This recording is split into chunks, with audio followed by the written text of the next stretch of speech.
بسم اللہ الرحمن الرحیم۔ منہ بند رکھنا حکمت ہے۔ کہتے ہیں کسی جگہ پر بادشاہ نے 3 بے گناہ افراد کو سزائے موت دی۔ بادشاہ کے حکم کی تعمیل میں ان تینوں کو پھانسی گھاٹ پر لے جایا گیا، جہاں ایک بہت بڑا لکڑی کا تختہ تھا جس کے ساتھ پتھروں سے بنا ایک مینار، اور مینار پر ایک بہت بڑا بھاری پتھر مضبوط رسے سے بندھا ہوا ایک چرگے پر جھول رہا تھا۔ رسے کو ایک طرف سے کھینچ کر جب چھوڑا جاتا تھا تو دوسری طرف بندھا ہوا پتھر زور سے نیچے گرتا اور نیچے آنے والے کسی بھی چیز کو کچل کر رکھ دیتا۔ چنانچہ ان تینوں کو اس موت کے تختے کے ساتھ کھڑا کیا گیا۔ ان میں سے ایک عالم، ایک وکیل اور ایک فلسفی تھا۔ سب سے پہلے عالم کو اس تختہ پر عین پتھر گرنے کے مقام پر لٹایا گیا اور اس کی آخری خواہش پوچھی گئی تو عالم کہنے لگا، میرا اللہ تعالیٰ پر پختہ یقین ہے، وہی موت دے گا اور زندگی بخشے گا، بس اس کے سوا کچھ نہیں کہنا۔ اس کے بعد رسے کو جیسے ہی کھولا تو پتھر پوری قوت سے نیچے آیا اور عالم کے سر پر آ کر رک گیا۔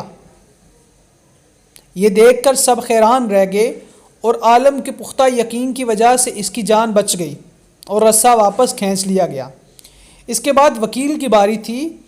اس کو بھی تختہ دار پر لٹا کر جب آخری خواہش پوچھی گئی تو وہ کہنے لگا کہ میں حق اور سچ کا وکیل ہوں اور جیت ہمیشہ انصاف کی ہوتی ہے، یہاں بھی انصاف ہوگا۔ اس کے بعد رسے کو دوبارہ کھولا گیا، پھر پتھر پوری قوت سے نیچے آیا اور اس بار بھی وکیل کے سر پر پہنچ کر رک گیا۔ پھانسی دینے والے اس انصاف سے حیران رہ گئے کہ اور وکیل کی جان بھی بچ گئی۔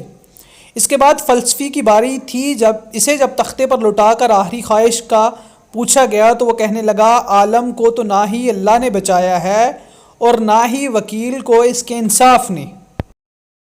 دراصل میں نے غور سے دیکھا ہے کہ رسے پر ایک جگہ گانٹھ ہے جو چرخی کے اوپر گھومنے میں رکاوٹ کی وجہ بنتی ہے، جس سے رسہ پورا کھلتا نہیں اور پتھر پورا نیچے نہیں گرتا۔